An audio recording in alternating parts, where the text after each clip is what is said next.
মহারাজীরা আজকের গেমটা হলো তোমাদেরকে বেশি করে টোকেন ফেলতে হবে, দেখা যাক কে কতগুলো টোকেন ফেলতে পারে। এখন তাহলে তোমরা তাড়াতাড়ি করে সবকিছু নিয়ে রেডি হয়ে যাও। এই তো আমরা সবকিছু নিয়ে রেডি হয়ে গেছি, তুমি তাহলে গেমটা শুরু করে দাও। ঠিক আছে চম্পা, তাহলে প্রথমে তুমি গেমটা শুরু করো। হ্যাঁ, প্রথমেই গেমটা আমি শুরু করলাম। নিয়ে আসলাম চাক্কা, টোকেন ফেলে করে দিব পাক্কা। এই তো অনেকগুলো টোকেন ফেলে দিয়েছি, তাড়াতাড়ি করে টোকেন গুলো গনে ফেলি। 1 2 3 50 51 52 52টা টোকেন হয়েছে। ঠিক আছে, এই নাও তোমার $5200। বিউটি, এবারে তাহলে গেমটা তুমি শুরু করো। ওকে, তাহলে গেমটা আমি শুরু করলাম। দেখো আমি 1 সেকেন্ডের মধ্যে কতগুলো টোকেন ফেলে দিয়েছি। ওরে বাবা রে, তুমি তো দেখছি প্রো প্লেয়ার, তাড়াতাড়ি করে টোকেন গুলো গনে ফেলো। আরে দেখো, ওর টোকেন গুলো লাগবে না, ওর ট্রেন নিচে 200 টাকার একটা টোকেন পড়েছে। ওকে, আমি তাহলে তাকে $200 দিয়ে দিলাম। এরপর মিষ্টি আসো, দেখি আজকে মিষ্টি বেলুন দিয়ে কতগুলো টোকেন ফেলতে পারে। আরে কি যে বলো, আমি তো আজকে বেলুন দিয়ে সবগুলো টোকেন ফেলে দিব। ওকে, দেখা যাক তুমি কতগুলো টোকেন ফেলতে পারো। তার আগে সত্যি করে বলো তো, তুমি কি দুধ খেতে পছন্দ করো নাকি মদ খেতে পছন্দ করো? যদি আমার মতো দুধ খেতে পছন্দ করো তাহলে প্রথমে ভিডিওতে লাইক দিয়ে চ্যানেলটা সাবস্ক্রাইব করে দাও, তারপর শেয়ার ক্লিক করে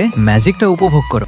আরে বাবা, আসলে তো তুমি অনেকগুলো টোকেন ফেলে দিয়েছো, তাড়াতাড়ি করে টোকেন গুলো গনে ফেলো। 1 2 58 59 60 60টা টোকেন হয়েছে। ওকে, তাহলে তো তুমি $6000 পাবে। এই নাও তোমার $6000।